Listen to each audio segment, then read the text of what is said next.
All right, we're going to take a look at the 401k as a retirement option versus the index universal life. So let's get right into it.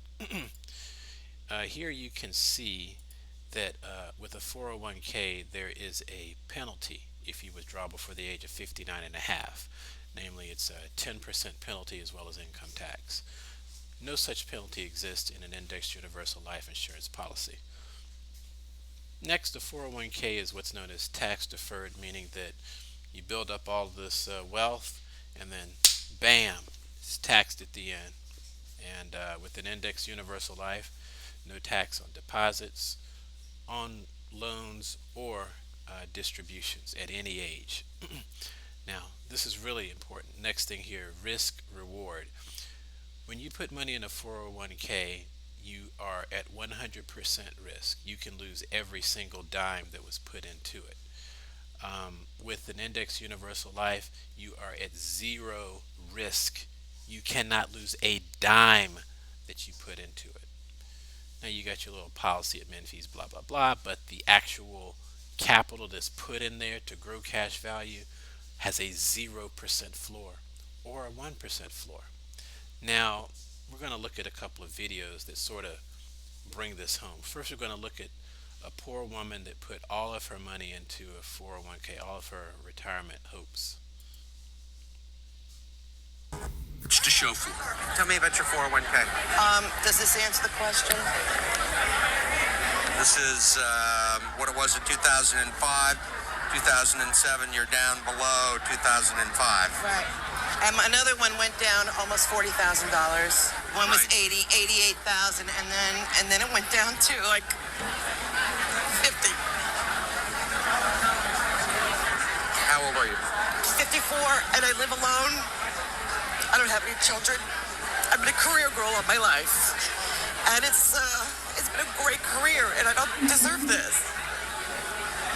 I'm sorry.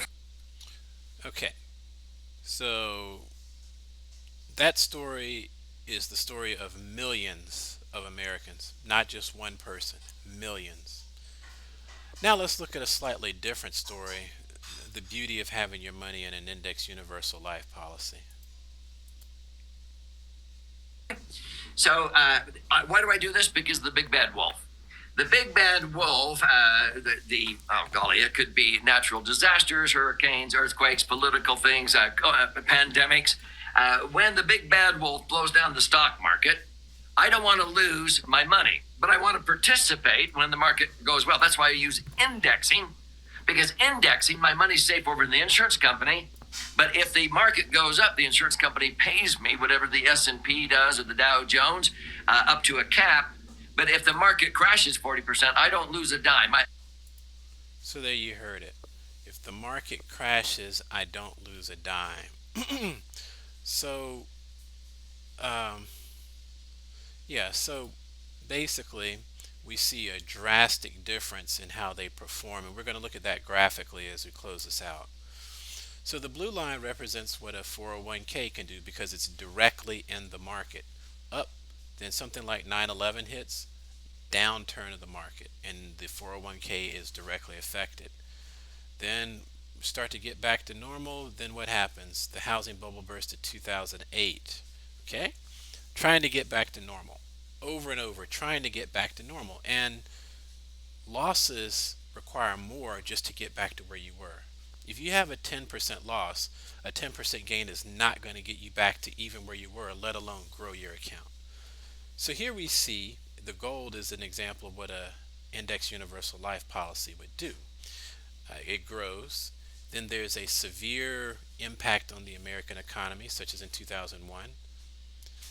The policy just holds value during that time. We grow again. Then the 2008 housing bubble hits, holds steady. Then we grow again. So clearly, if you want your account to grow steadily without losses, then an index universal life policy is to your advantage. I can see no reason why anyone would want to participate in something with the potential of losing everything, whereas the other vehicle has no potential of losing anything. Okay? So that's all for this talk. Thank you very much.